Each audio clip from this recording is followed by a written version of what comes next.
مولانا شیخ الحدیث احمد اللہ دہلوی پٹاخ گڑھی رحمت اللہ علیہ اہل حدیث کی طرف سے پیش ہوئے. ادھر سے تقریباً 200 علماء بیل گاڑیوں پر کتابیں لاد لاد کر کے ہائی کورٹ میں پہنچے.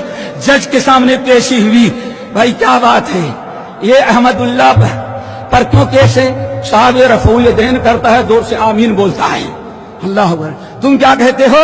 یہ سب ہمارے مذہب میں نہیں ہے. ان سے پوچھا کیوں نہیں کرتے تم لوگ؟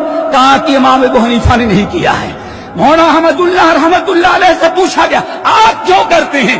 کہا میں اس لیے کرتا ہوں کہ اللہ کے رسول نے کیا ہے. اچھا اللہ کے رسول, اور کس نے کیا؟ کہا عمر ابو بکر نے کیا. اچھا اور کس نے کیا؟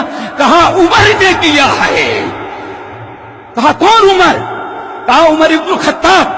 کہا وہ مدینے والا عمر, محمد کا ساتھی, ابو بکر کا جانشین. کہا اس نے کیا ہے. فوری طور پر اپنا ہیڈ اتار کر کے رکھ دیا اور کھڑا ہو گیا کرسی پر. کہا کہ اے ناس سن لو, اللہ کی قسم کھا کے کہتا ہوں اہل حدیثوں نے اگر اس لیے رفع الیدین کیا کہ عمر نے کیا ہے تو عمر کے خلاف فیصلہ کرنے کی ہمت ہمارے اندر نہیں ہے. یہ تھا معاملہ.